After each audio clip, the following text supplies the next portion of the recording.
Chapter 4. The male they thought was dead. You fixed him. Kaelen's voice cut through the heavy quiet, sharp around the edges, low enough you almost wanted to duck just in case. Not loud, not gentle, just thick with intent. The kind of tone that makes people freeze and glance at each other, waiting for someone else to move first. Neo still had the bloody bone needle pinched between slippery fingers. He blinked at it, blinked at Kaelen, then dropped the needle to the table with the kind of casualness that probably wasn't fooling anyone. I strongly object to the word fixed, Neo replied, voice unsteady but trying for bravado. Kaelen stepped into the room. He looked like violence barely contained, streaks of blood all over him, some drying, some fresh, a gash on his shoulder leaking red down to his elbow. Some of that blood belonged to him. Neo could tell by the scent, sharp and a bit cooler. Most of it didn't, though. Neo could smell the death, feel the fight still clinging to Kaelen like a second hide. On the floor, a chunk of severed hyena mane caught everyone's attention. Most of the kids stared with silent, open mouths, wide-eyed at the grisly trophy. The oldest woman in the room made a sour face and clicked her tongue. "Take that outside." Kaelen ignored her. His eyes didn't even flick in her direction. He just zeroed in on Taryn, who lay pale and trembling on his side, bandaged and alive but barely holding on. Mira never let go of his hand, fingers white-knuckle tight as if she could anchor him to this world through sheer will.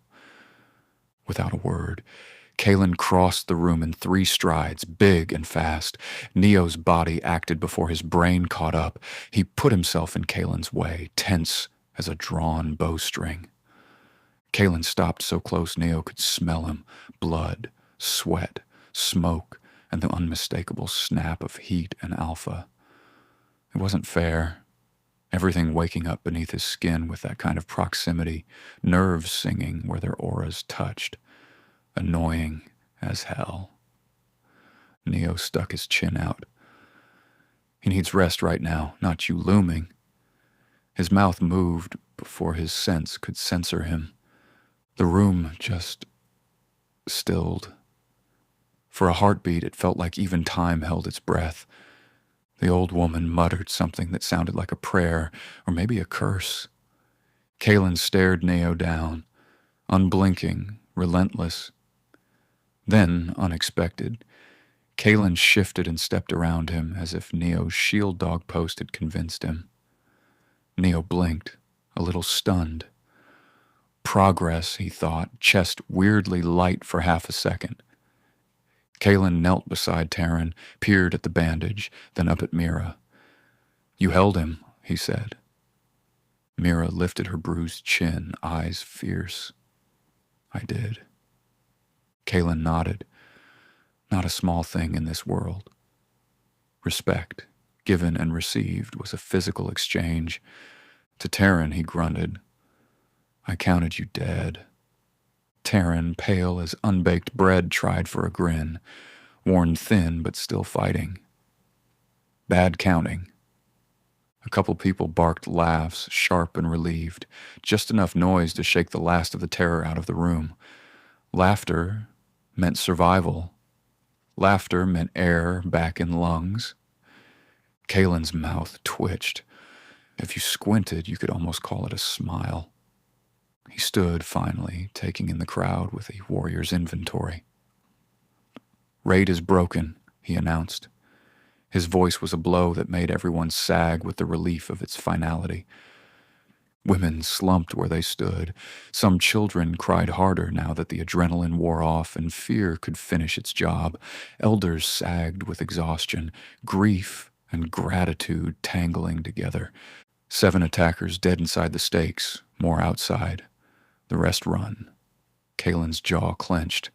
3 of ours dead. The silence that fell this time was the other kind, the one that's heavy and permanent, the kind with names. The old woman stepped forward, chin up, voice flinty. Names. Kaelen recited them one after the next, each hitting the floor with the weight of a stone, rippling out. One woman crumpled to her knees without a sound. Another bit her knuckles, eyes full and dark with tears. She wouldn't cry here. No wailing, no drama, grief, upright and hard as iron.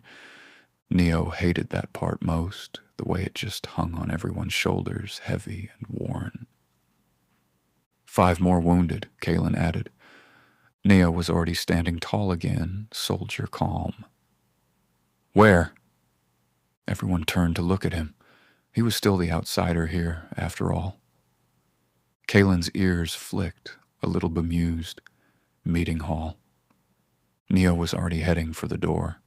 Kaelen caught him by the back of his blood-stained tank top, lifting him half a step with a little effort.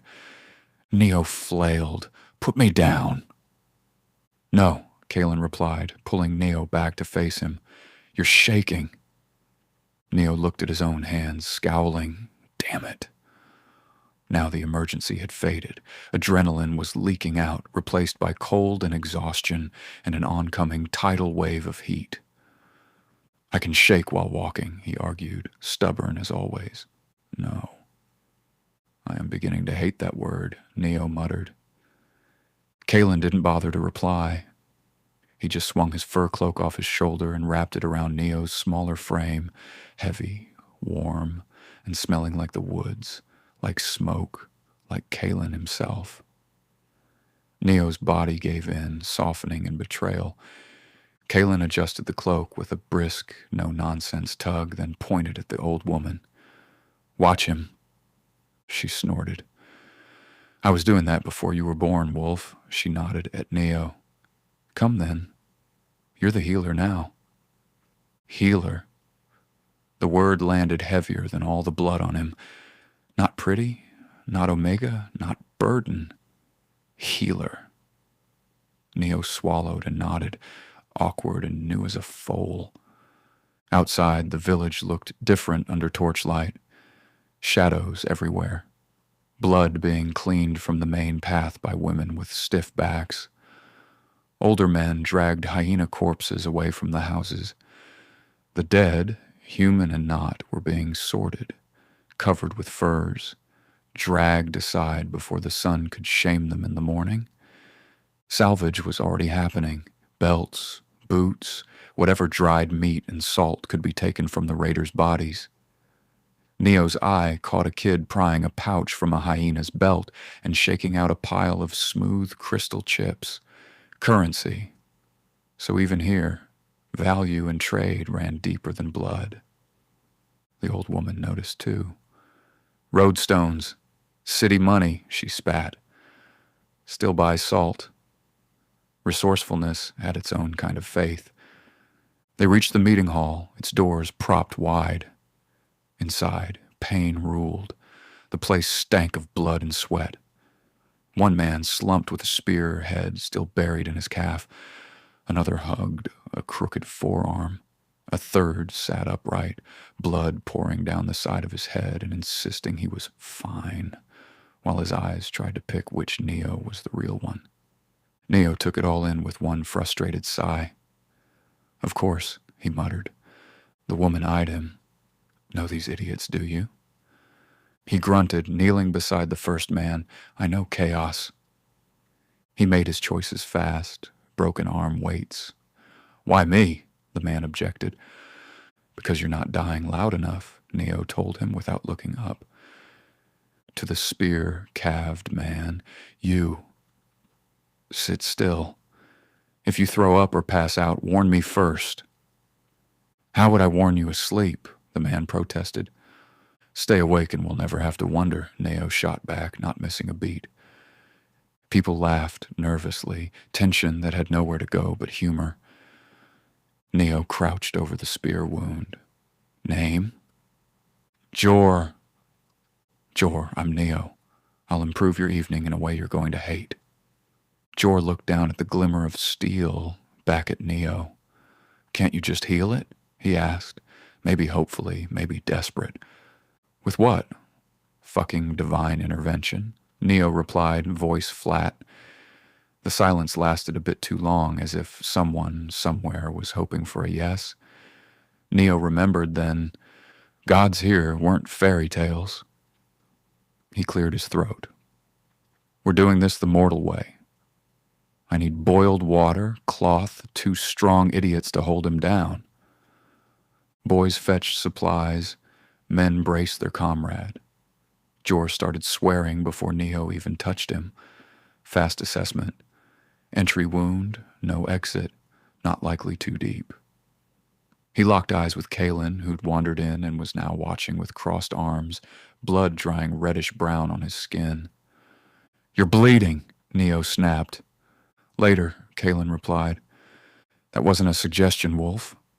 People stared, like Neo had thrown a challenge at a thunderstorm. Kaelen's only reply, after yours. The argument flickered warm through Neo's chest, an unwanted glow. He went back to work.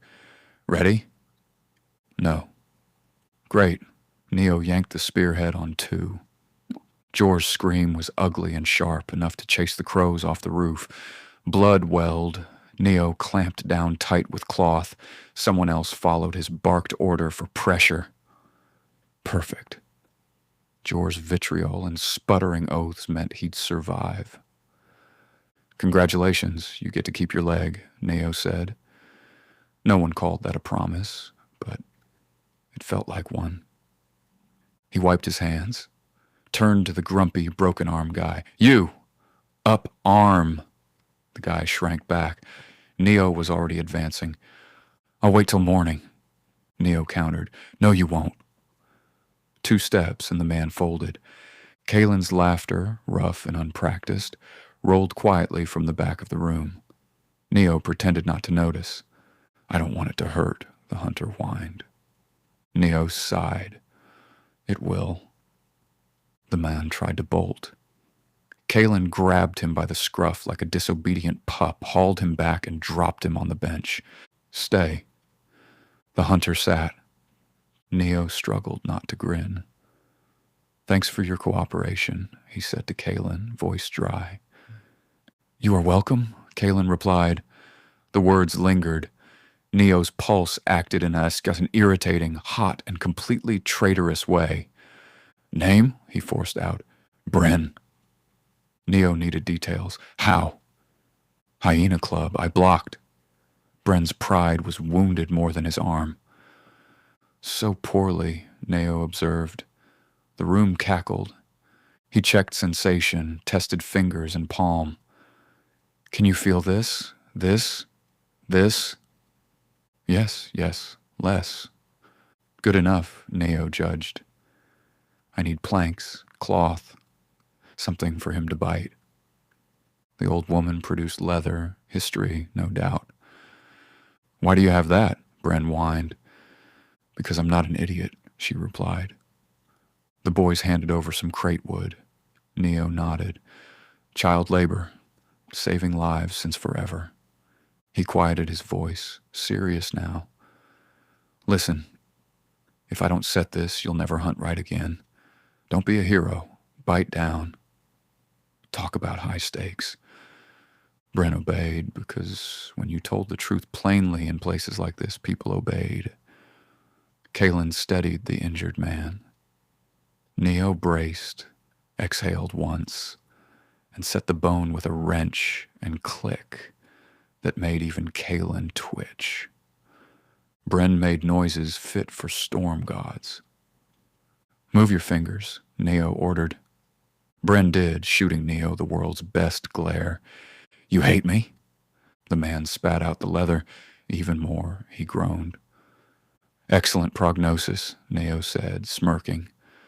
Last, head wound. The bleeder. Name? Davin. I'm fine, Davin declared. His pupils argued otherwise. Neo parted blood-matted hair, cleaned what he could, kept his hand steady. Every grunt and hiss from Davin was a checkpoint on the list. Brain still working. Good. I need light.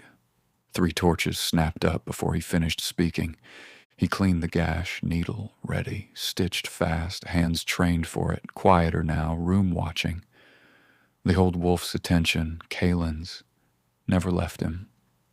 It felt like a weight that fell somewhere between distraction and anchor. Done. There. Not pretty, but you'll live. Davin squinted. Still handsome. Not even a little bit, Neo replied, brutally honest. The room howled, real laughter this time. Laughter that started at relief and found its way to gratitude. Neo staggered for a second, knees wobbly. Too much magic, not enough time, too little food in his gut. Kaelen was there immediately, catching his elbow. Neo felt that grip, firm, possessive, annoyingly secure. Kaelen rumbled, "You're done." Neo tried to argue, but the old woman cut in. "He is?" Her voice didn't invite debate. In that moment, Neo finally put something together, being needed, being seen as more than a liability. Healer, not pretty, not just an omega to push around. Each face in the room carried some echo of that new truth, and Neo tucked that knowledge into his chest, where it could warm him later, when the adrenaline crashed and the night turned cold. Even alpha warmth feels different when it's earned.